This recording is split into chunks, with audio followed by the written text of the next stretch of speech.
రకంగా చెప్పారా? వాణి రకంగా వేధిస్తుందని చెప్పారా? చాలాసార్లు చెప్పారండి, చాలాసార్లు బాధపడ్డారు. ఇప్పుడు వాణి మరొక అలిగేషన్ కూడా చేస్తోంది. అంటే ఇక్కడ మాధురి ఎంటర్ అయిన తర్వాత విభేదాలంటూ మాధురి చెప్తోంది, వాణి చెప్తోంది. కానీ ఇక్కడ మీరేం చెప్తారు?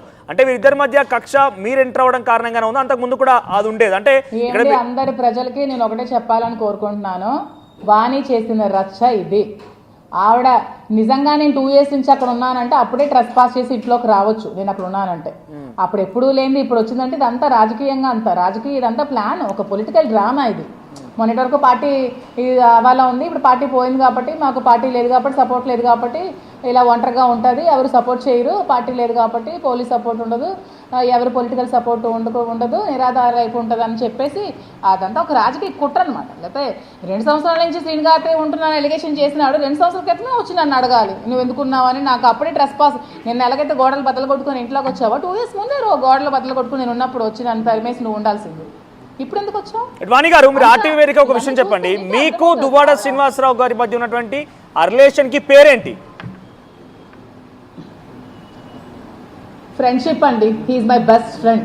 రైట్. ఆయన ఇప్పుడు ప్రెస్ మీట్ లో చూసినా ఎక్కడ చూసినా కూడా కొన్ని మాటలు మాట్లాడుతున్నారు. ఎస్, నేను మాధురితో కలిసి ఉంటానంటే ఆయన మాట్లాడుతున్నారు. మీరు కూడా ఎస్ నాకు ఫ్రెండ్షిప్ ఉంది, మేము కలిసి ఉంటాను, ఒక గైడ్, కేర్ టేకర్ అంటేగా మాట్లాడుతున్నారు. అవును. సో కలిసి ఉండడానికి అంటే కలిసి ఉంటున్నారా, కలిసి ఉండాలనుకుంటున్నారా?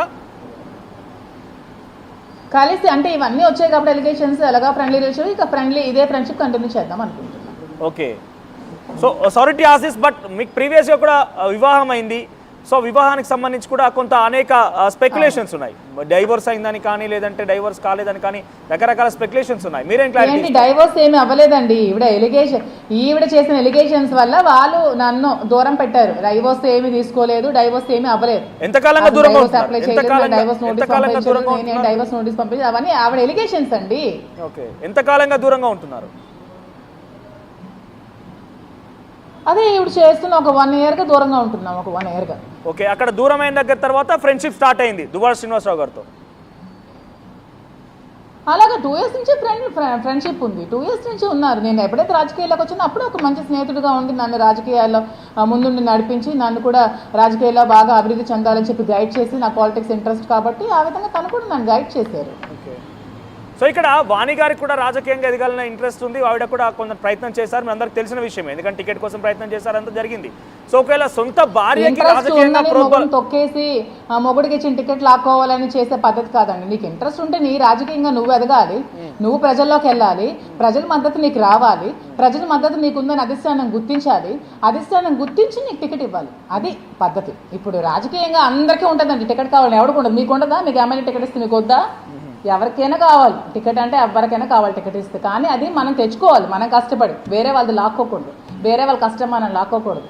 మనం కష్టపడి మనం ప్రజల్లోకి వెళ్ళి వాళ్ళ సమస్యలు నిరంతరం వాళ్ళతో ఉండి మనం తెచ్చుకోవాలి. శ్రీనివాస్ గారు అలా ఉంటారు కాబట్టి టికెట్ అతనికి వరించింది.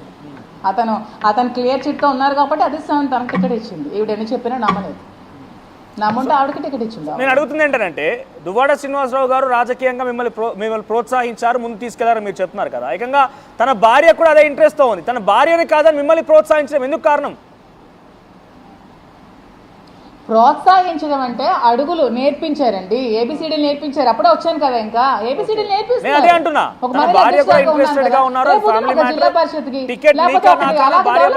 చెప్తున్నారు. అంతేగాని నువ్వు ఒక ఎమ్మెల్యేకి పోటీ చేసి, నువ్వు ఒక ఎంపీగా పోటీ చేసి అనరు.